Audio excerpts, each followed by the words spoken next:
No instante em que ele olhou para mim, do outro lado daquela mesa de carvalho polido, eu senti a certeza fria de que algo estava errado. Os olhos dele não eram mais os mesmos que um dia se suavizavam quando eu entrava no cômodo. Agora, me observavam como quem analisa um objeto, medindo cada gesto, cada palavra. E, pela primeira vez em 20 anos, eu percebi. Eu já não era esposa dele. Eu era um obstáculo. Uma assinatura que ele precisava. Um problema que ele planejava apagar em silêncio. Tudo começou com sussurros. Pequenas insinuações de que eu andava cansada, distraída, esquecendo as coisas. No início, eu ri. Achei que fosse cuidado. Mas cuidado não vem com gavetas trancadas. Nem com consultas marcadas às escondidas. Nem com seu próprio marido falando com médicos pelas suas costas. O que ele não sabia é que eu já estava observando também. Às vezes, as piores traições não chegam como explosões. Elas se infiltram em silêncio, gota a gota, até o dia em que você acorda e percebe que a sua realidade foi reescrita, palavra por palavra, por alguém em quem você confiava. Dizem que o dinheiro muda as pessoas. Mas aquilo ia além da ganância. Era sobre poder.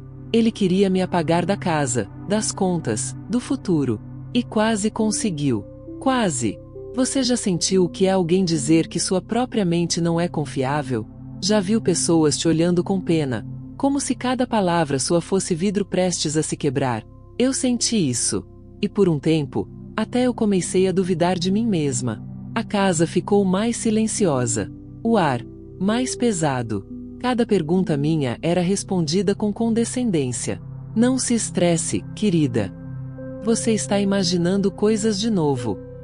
É assustador como a confiança pode ser roubada quando o ladrão é alguém que diz te amar. Mas algo dentro de mim se recusou a morrer. Há um tipo de instinto que só vem com a idade. Uma sabedoria moldada por anos sendo subestimada.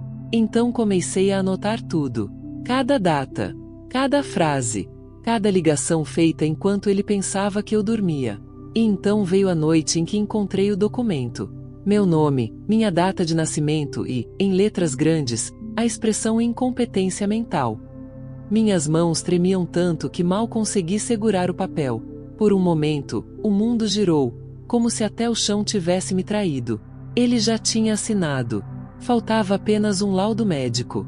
Mais uma mentira, mais um relatório falsificado. E tudo que eu construí, cada sacrifício, cada noite sem dormir, cada moeda economizada, deixaria de ser meu. A traição é mais fria que a morte. Porque a morte, pelo menos, é honesta. A traição usa seu perfume, fala sua língua e sorri para você enquanto aperta o laço em volta do seu pescoço. Naquela noite, olhando para aquelas páginas, algo dentro de mim mudou para sempre. Eu poderia ter chorado. Poderia ter gritado. Mas eu apenas sorri. Porque agora eu sabia exatamente do que ele era capaz. E o que eu precisava me tornar. Há um ponto em que o medo se transforma em foco. Em que o coração partido se transforma em estratégia. E enquanto ele achava que estudava minha fraqueza, eu estava decorando seus erros. Dobrei aqueles papéis com cuidado, como quem dobra uma bandeira depois da guerra. E fiz uma promessa a mim mesma. Ele nunca me veria quebrar. Alguns chamam isso de vingança. Eu chamo de correção. Mas me diga, como se destrói alguém que ainda acredita que você está em pedaços? Depois daquela noite, nada mais parecia familiar dentro daquela casa. As paredes, que um dia guardaram nossas risadas, agora ecoavam um tipo de silêncio que só existe onde a confiança morreu. Ele andava por ali com passos calculados, sempre educado, sempre gentil, mas com o olhar de quem já sabia que tinha vencido. Eu, por outro lado, comecei a aprender a arte de fingir. Fingir calma, fingir distração, fingir que ainda acreditava nele. Era curioso perceber o quanto ele se sentia confortável acreditando que eu estava fragilizada. Homens como ele confundem paciência com fraqueza. E é nesse erro que a queda deles começa. De manhã, o café já não tinha cheiro de lar, e sim de ensaio. Cada diálogo era uma peça de teatro mal ensaiada. Ele dizia o que achava que eu queria ouvir, e eu respondia o que ele precisava acreditar. Enquanto ele fingia cuidar de mim, eu comecei a cuidar da verdade.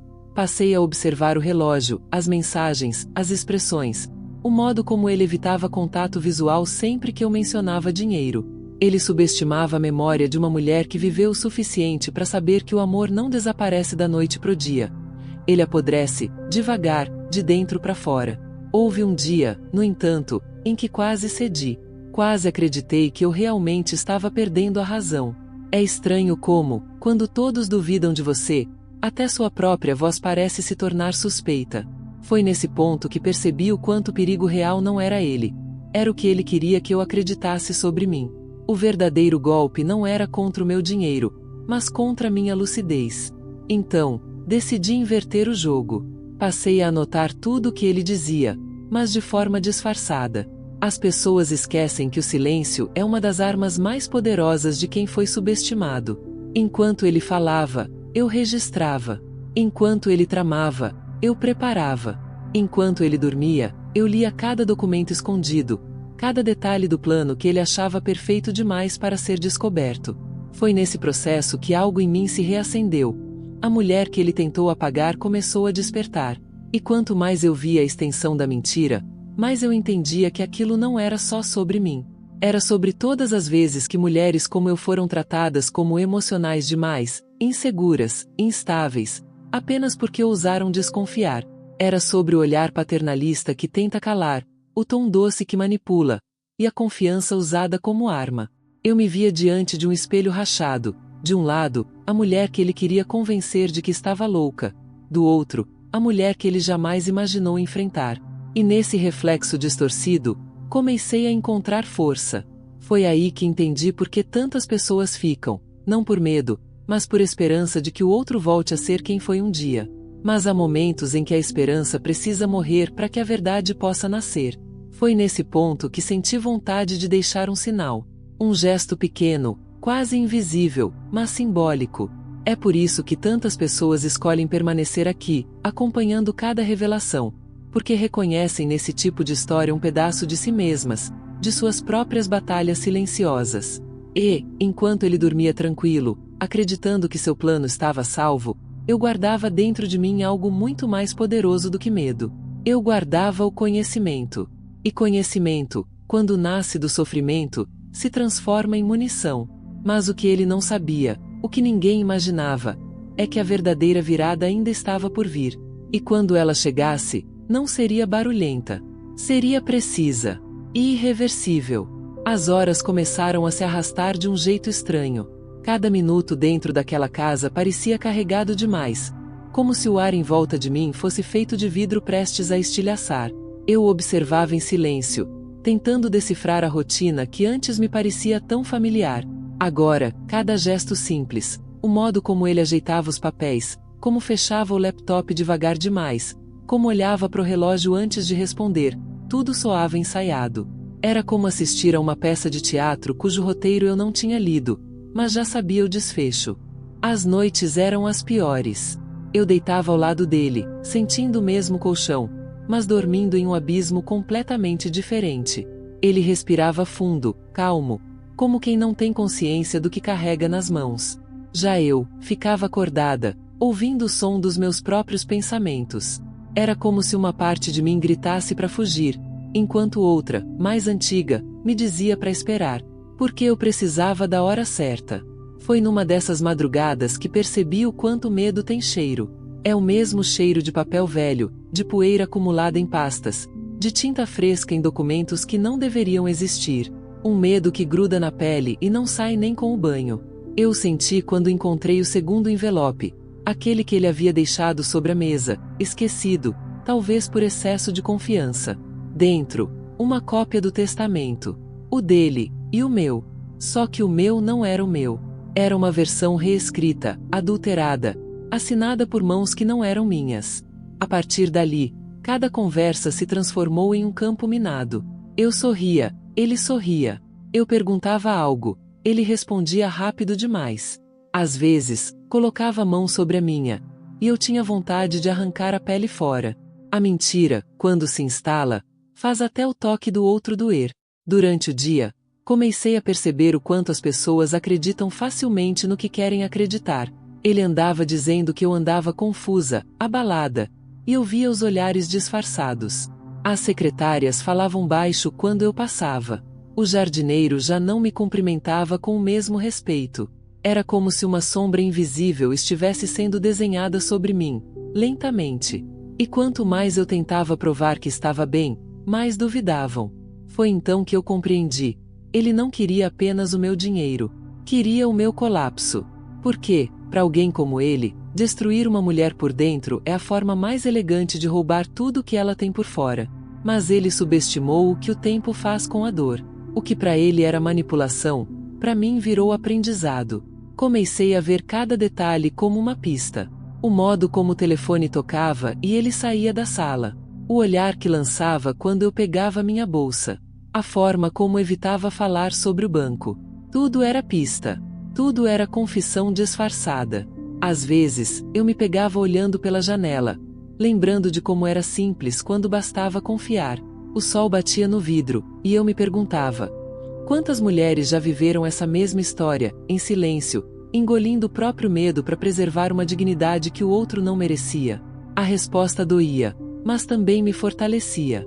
E foi nessa mistura de dor e lucidez que eu decidi agir, não com gritos, nem com ameaças, mas com precisão. Eu não sabia ainda como seria, nem quando, mas sabia que, quando a hora chegasse, ele não teria tempo de se defender. A noite seguinte foi diferente. Eu senti um tipo de calma que há muito não sentia. Não era paz, era preparação.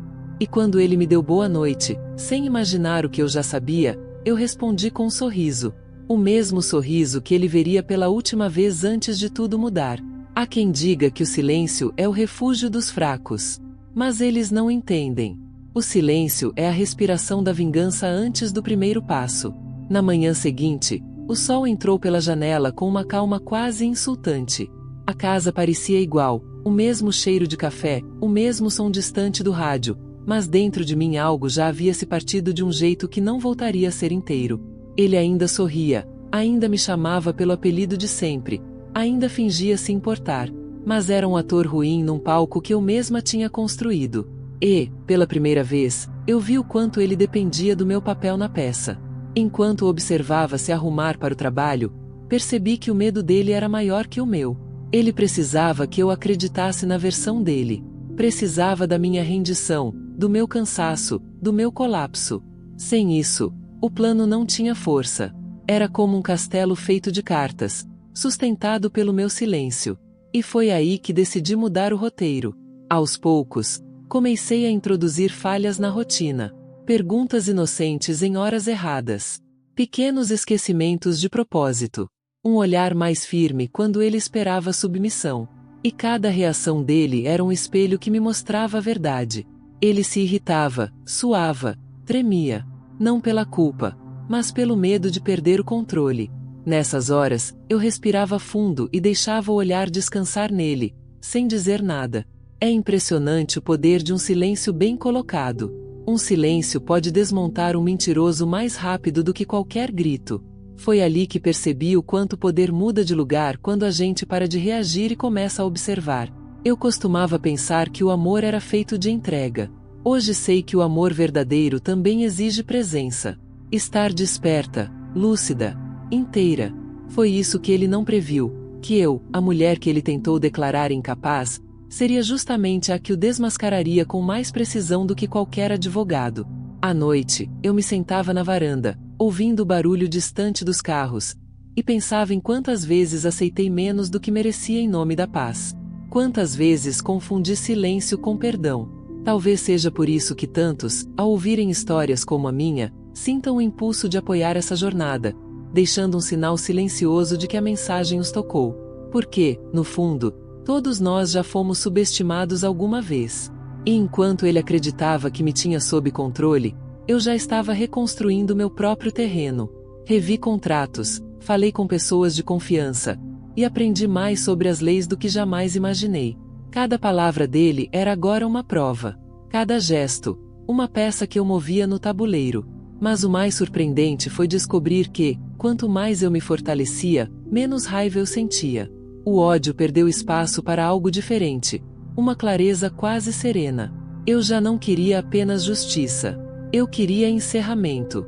Queria olhar para ele e saber que o jogo acabou. que o papel que ele escreveu para mim não me serve mais. E é curioso como, quando a gente chega a esse ponto, o destino parece conspirar a favor.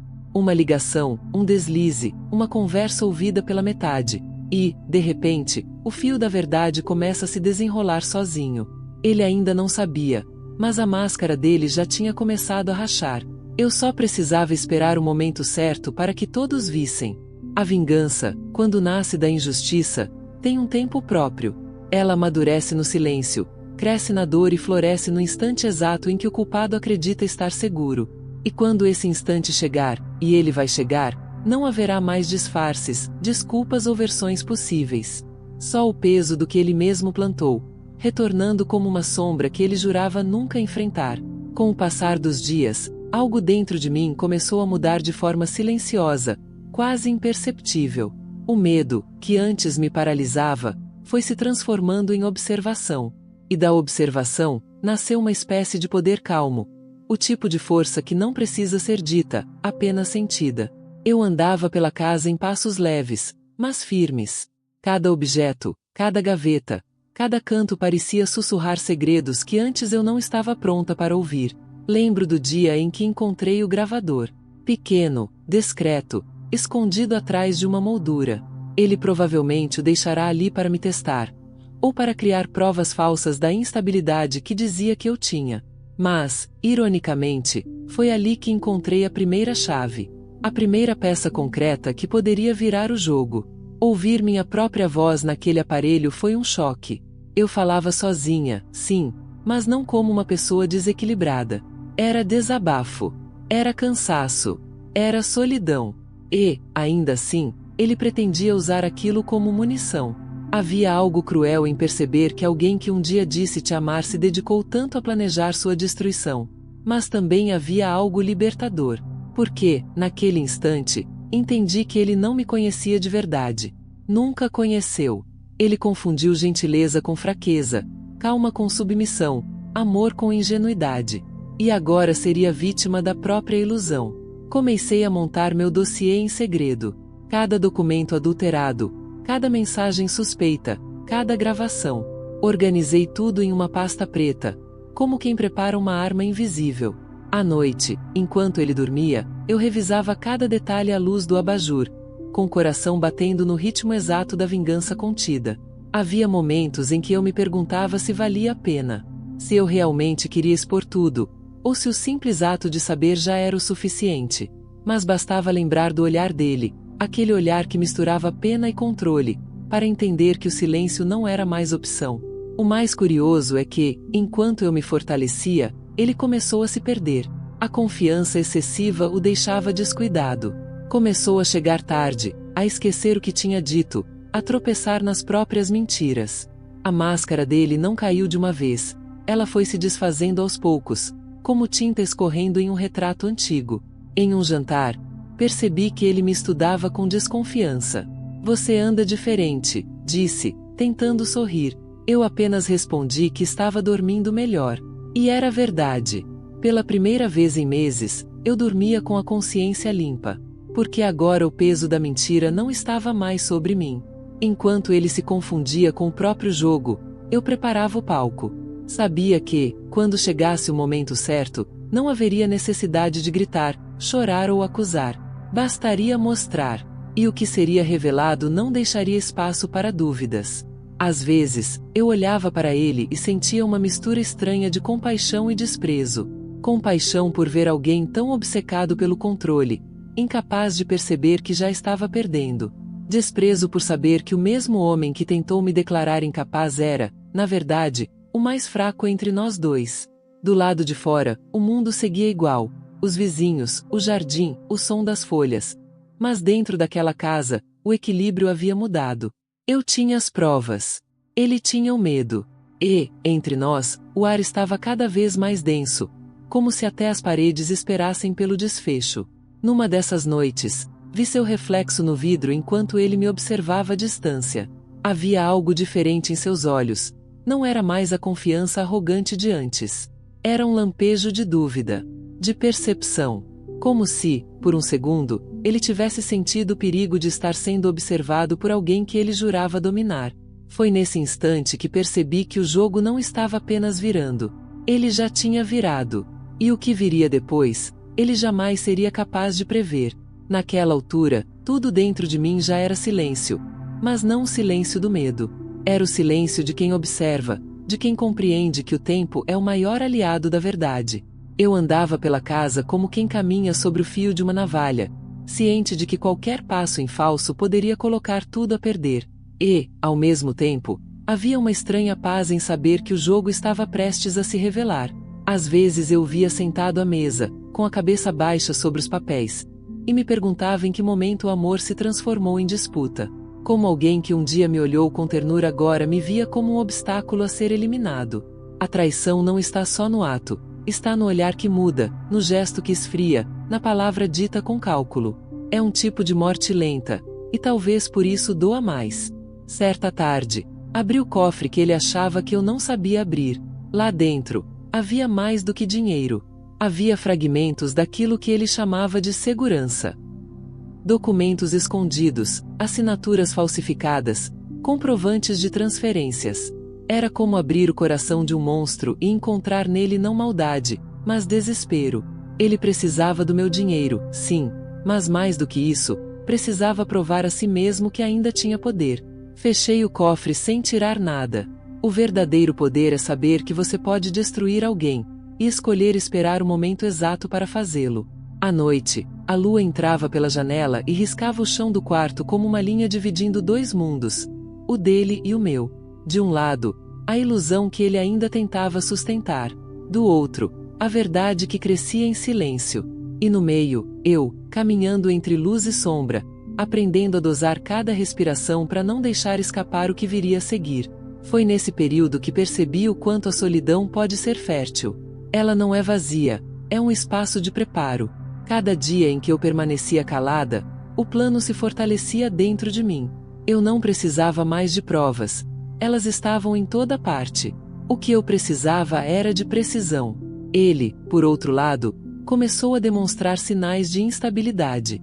Confundia datas, repetia frases, desconfiava de todos. O homem que me acusava de estar perdendo a lucidez agora se perdia nas próprias palavras.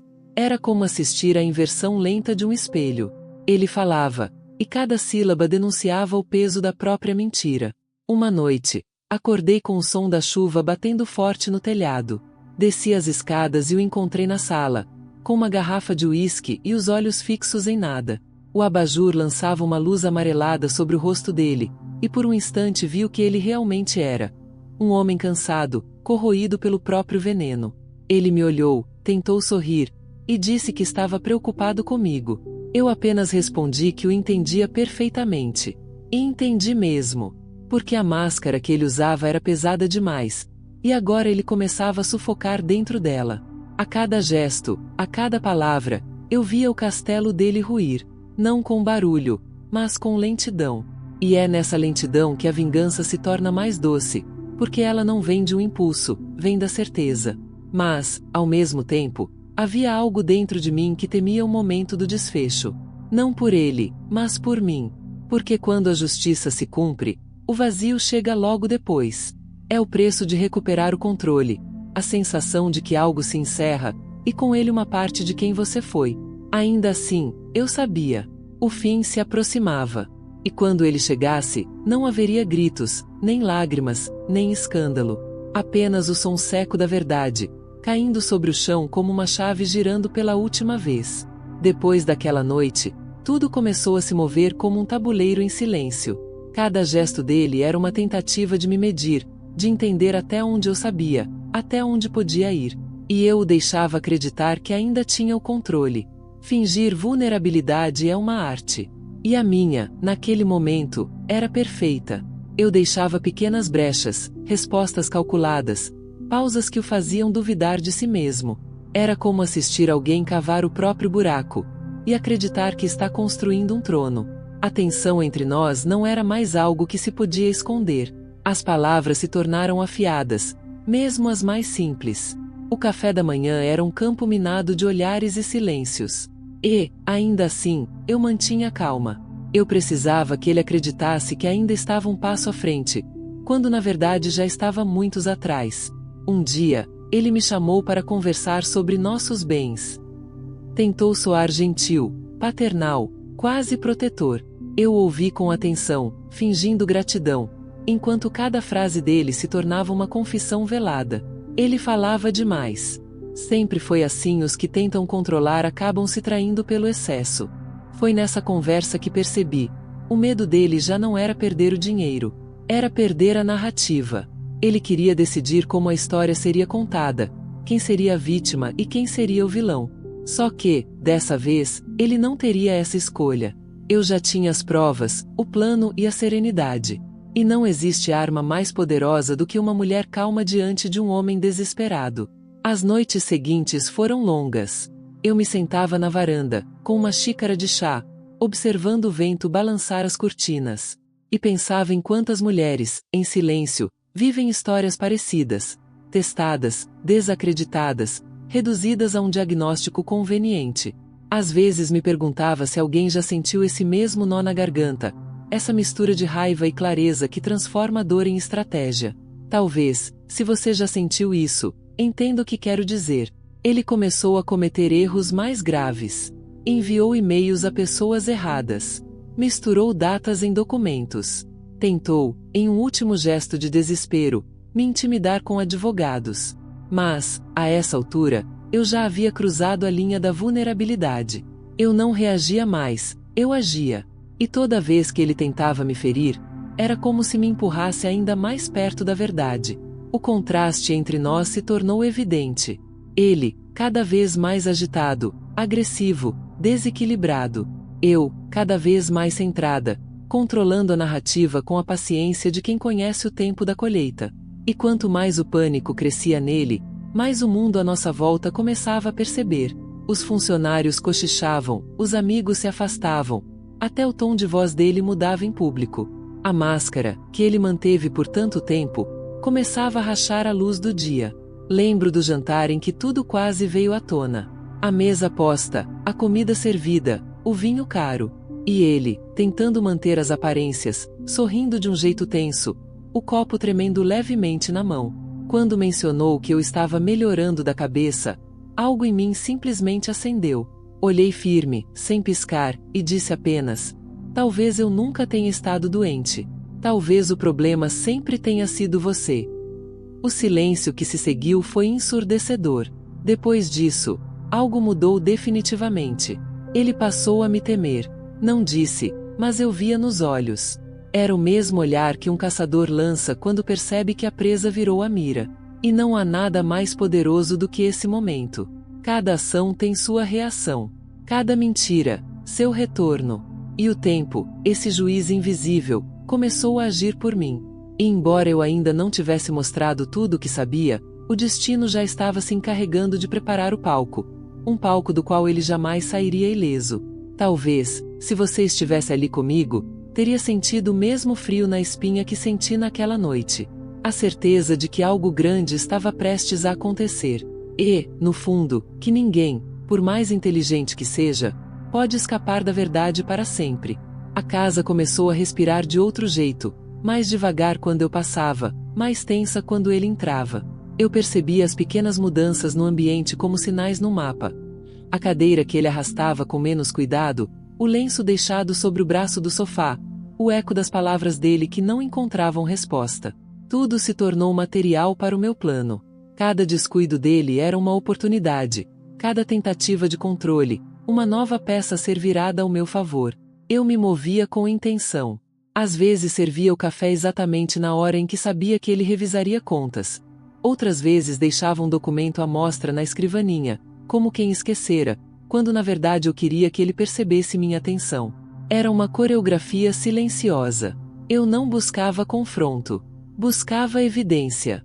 E a precisão virou minha companheira mais fiel. Houve um dia em que o telefone tocou com uma nova mensagem. Ele sorriu, olhos aliviados, pensando que tinha ganhado mais tempo. Eu fiquei observando a sombra do sorriso se apagar enquanto ele lia. A expressão dele mudou. Havia pressa agora, aquele tipo de pressa que denuncia culpa. Ele começou a cometer erros tolos, copiar nomes errados, esquecer anexos. O pânico faz isso com quem tenta mentir por muito tempo. Transforma o cálculo em pressa, e a pressa em erro. Enquanto isso, eu encontrei força nas pequenas vitórias. Um e-mail encaminhado por engano para um parente, uma transferência sem confirmação, uma assinatura que não batia com a caligrafia dele. Reuni tudo com a paciência de quem costura um vestido importante, ponto por ponto, sem pressa, até que a peça inteira ficasse pronta. E quando olhava para aquilo que juntei, sentia uma mistura estranha, alívio, sim, mas também um luto pela parte de mim que precisou aprender a vigiar tão de perto. Do lado de fora, tudo parecia normal. O jardim, as luzes do poste, a vizinhança que cumprimentava com acenos automáticos. Mas no trabalho, as conversas mudaram de tom. Colegas que antes sorriam passaram a olhar com outro cuidado, como se algo pairasse no ar e queimasse a mesma pele deles. Os boatos têm pernas longas. A verdade, quando começa a andar, arrasta muita gente para o mesmo lugar. Percebi que minha história já não era só minha. Era um espelho para outras mulheres que se reconheciam no meu silêncio. Houve um episódio que selou a convicção dentro de mim. Ele foi reclamar com o advogado sobre minhas incertezas, tentando pintar a imagem de uma mulher instável. O advogado fez perguntas que deveriam me assustar. Eu respondi com calma. Minhas respostas eram curtas, ponderadas, e cada palavra minha soava mais coerente que a versão dele.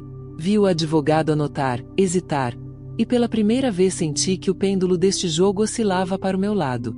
A fala nítida desmonta a mentira ensaiada. Enquanto isso, eu podia medir o desgaste dele pelo jeito como guardava o olhar quando eu me aproximava. Era um olhar de quem teme ser desmascarado, não de quem está no controle. Ele começou a evitar encontros com certos conhecidos, inventar reuniões que não existiam, culpar o cansaço por cada tropeço. A arrogância deu lugar a uma ansiedade que corria como água por frestas. E essa ansiedade colaborava comigo, deixava rastros. É curioso pensar como o esforço traz retorno de formas inesperadas. O que eu plantava em silêncio voltava como pequenas certezas no meu peito.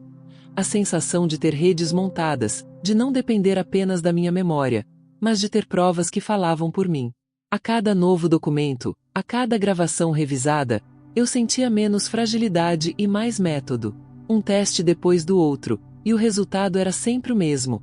A verdade firme, corroendo a narrativa que ele tentava manter.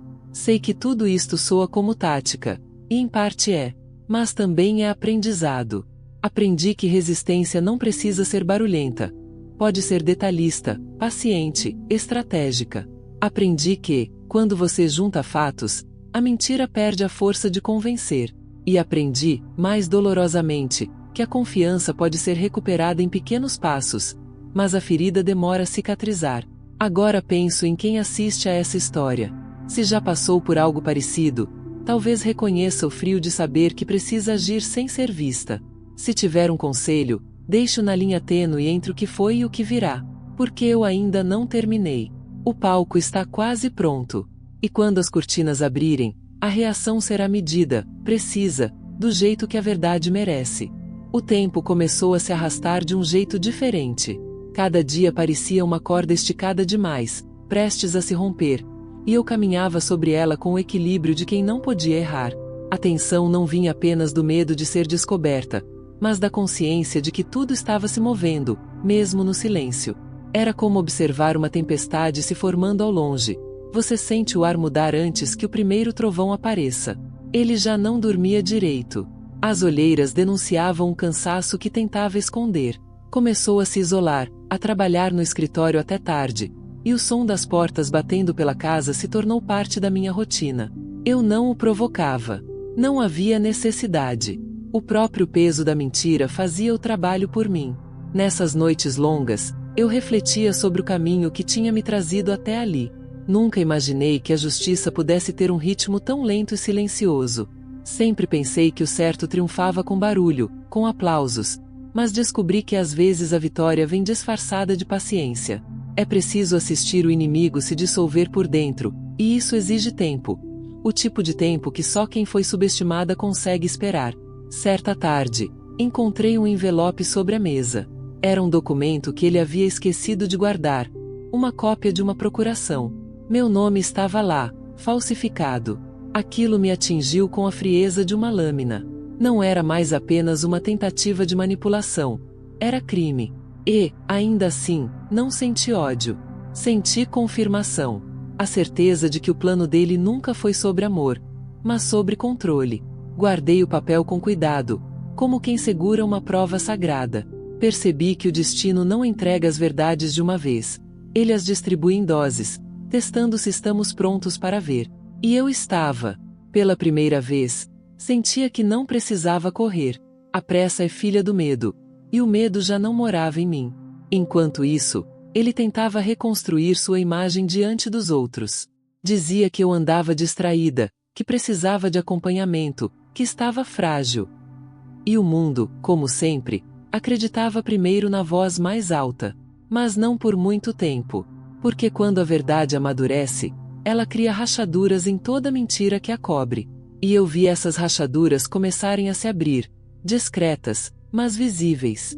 Uma amiga antiga me ligou depois de meses sem contato.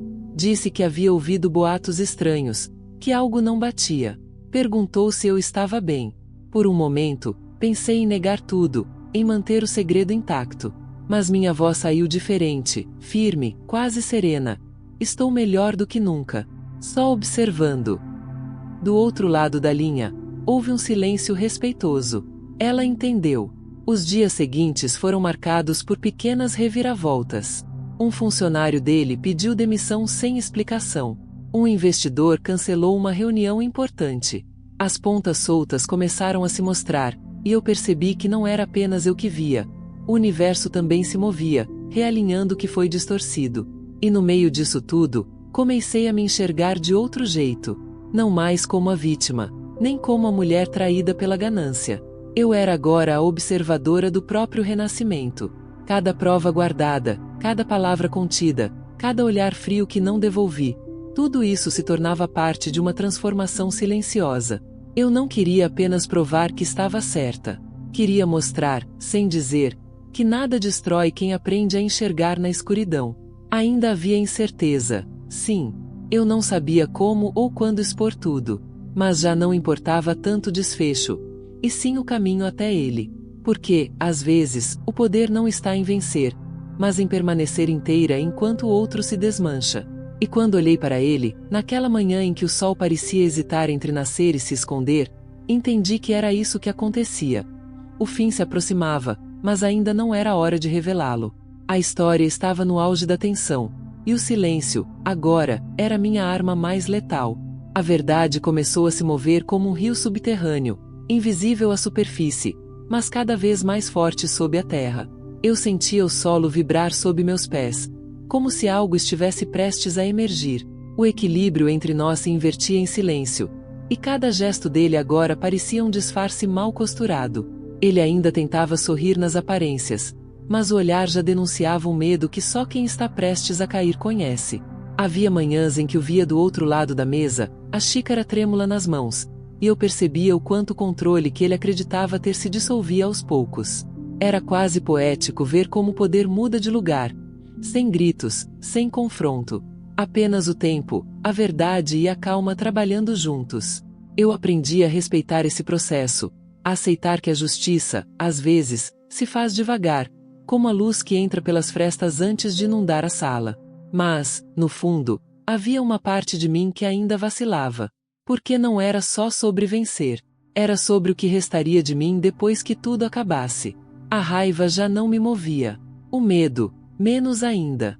O que restava era uma espécie de lucidez fria, a percepção de que, mesmo quando alguém tenta te apagar, você pode usar o próprio apagador para escrever uma nova história.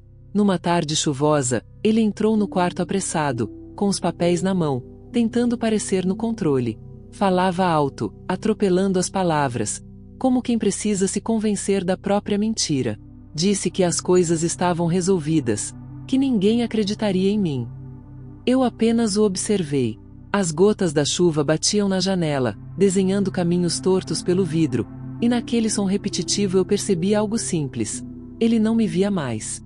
O personagem que criou, frágil, manipulável, tinha desaparecido diante dos olhos dele, e o vazio que restou era o seu próprio reflexo. Nas semanas seguintes, As reações dele se tornaram previsíveis. Aumentava o tom quando se via encurralado, depois pedia desculpas com lágrimas que não vinham do arrependimento, mas do desespero. Eu comecei a entender que o colapso moral não é um evento. É uma sequência de rachaduras que se espalham até que o peso da própria mentira derrube tudo. E, enquanto isso acontecia, minha mente se expandia para lugares que antes pareciam inalcançáveis. Eu lembrava de quem fui antes de tudo. A mulher que acreditava, que amava, que confiava demais. E, ao mesmo tempo, sentia nascer uma nova versão de mim. Aquela que não teme o escuro porque aprendeu a enxergar dentro dele. Era como se eu tivesse atravessado um espelho e, do outro lado, me encontrasse pela primeira vez. Os contrastes me acompanhavam em cada passo. Às vezes, me sentia livre, como se já tivesse vencido. Em outras, o peso da espera quase me quebrava. É um paradoxo estranho, saber que a vitória está próxima e, ainda assim, ter que suportar o silêncio antes do som final. Mas talvez seja assim que a força se constrói, entre o impulso e a contenção. Uma noite, o telefone tocou. Do outro lado, uma voz formal, profissional. Era a confirmação de que os documentos haviam sido recebidos, analisados e compreendidos. O que viria depois, eu não sabia. Mas bastou aquele instante para sentir o ar mudar. Respirei fundo, fechei os olhos, e pela primeira vez em meses, dormi sem medo de acordar. Mesmo assim, a tensão não desapareceu. Ela apenas se transformou. Agora era expectativa. A sensação de estar no limiar de algo decisivo. E, enquanto observava o amanhecer seguinte, percebi o quanto a luz e a sombra se entrelaçavam em mim. A claridade não era plena. O passado ainda projetava sombras, mas elas já não me assustavam. Eram parte do que me tornará quem eu era. Eu ainda não sabia como o desfecho aconteceria. Se seria público, brutal, ou apenas inevitável. Mas dentro de mim, algo já se resolvia. A serenidade é o último estágio da justiça. E eu estava aprendendo a habitá-la. A história ainda não havia terminado, mas, pela primeira vez, eu tinha certeza de que o final, quando chegasse, seria meu. O dia da verdade chegou sem aviso. Nenhum som diferente, nenhuma mudança no ar. Apenas uma manhã comum, daquelas que escondem revoluções silenciosas. Eu acordei antes do sol, como se meu corpo soubesse que algo estava prestes a acontecer. O espelho refletia uma mulher serena, não vingativa, não ferida, apenas consciente. E essa consciência era o que mais assustaria quem tentou me destruir. Quando a ligação veio, minha mão não tremeu. A voz do advogado do outro lado soou calma, quase solene. Ele confirmou o que eu já sabia, mas que ainda precisava ouvir de forma oficial. O processo estava encerrado. Todas as provas, os documentos, as assinaturas, tudo havia sido exposto. A tentativa de me declarar mentalmente incapaz tinha se transformado na prova de sua própria ganância. Ele perderá tudo. E eu, pela primeira vez, sentia que não havia nada a perder, apenas a viver. Não houve fogos, nem aplausos. Só um silêncio que doía e curava ao mesmo tempo. Um silêncio de quem finalmente entende que não precisa provar nada a ninguém. Saí de casa e deixei o vento tocar meu rosto. O mundo parecia o mesmo, mas eu já não era. O medo que antes me prendia agora me empurrava adiante, como se dissesse: vá, o pior já passou. Quando ele soube da decisão, tentou me procurar. Mandou mensagens, fez ligações, implorou por uma conversa. Mas a justiça já tinha falado, e o tempo tinha feito o resto. O homem que um dia acreditou poder me apagar com um carimbo agora implorava para ser visto. É curioso como o poder muda de dono sem precisar de violência. Basta a verdade, nua e persistente. Eu o vi pela última vez em um tribunal. Não havia raiva em mim, nem desejo de vingança. Apenas uma compaixão distante, como quem observa um naufrágio de longe, sabendo que tentou avisar sobre a tempestade. Ele não me olhou nos olhos. E, talvez, isso tenha sido o gesto mais sincero que me deu em toda a vida. Aos poucos, o burburinho ao redor se dissipou. As pessoas voltaram às suas rotinas, os comentários perderam força, e a história deixou de ser novidade. Mas dentro de mim, tudo continuava se movendo. A liberdade tem um som próprio, discreto, mas constante. É o som de alguém respirando sem medo. Comecei a reconstruir a vida em pequenos gestos. Reformei a cozinha, plantei flores no quintal, voltei a ler os livros que antes pareciam pesados demais. Redescobri o prazer do silêncio, do café quente, do céu limpo depois da chuva. Não precisei de ninguém para me devolver o que era meu. Apenas da coragem de não me perder enquanto lutava. Hoje entendo que a maior vitória não foi provar minha sanidade, mas preservar minha essência. Ele tentou me reduzir a uma assinatura falsa, mas eu escolhi me expandir em verdade. E é isso que quero deixar para quem chega até aqui. Há uma força imensa em continuar de pé quando esperam que você desmorone. Se essa história te tocou de alguma forma, se em algum momento você se viu nesse espelho, talvez seja porque sabe o que é ser desacreditada, e mesmo assim não desistir. É por isso que histórias como a minha precisam ser contadas, para lembrar que a dignidade ainda tem voz. E se essa voz alcançou você agora, deixe seu sinal, porque é assim que o ciclo da força se renova, quando uma história desperta a outra. Hoje, não guardo rancor, guardo memória. Guardo o som da minha própria respiração quando tudo caiu, e o brilho suave da manhã em que percebi.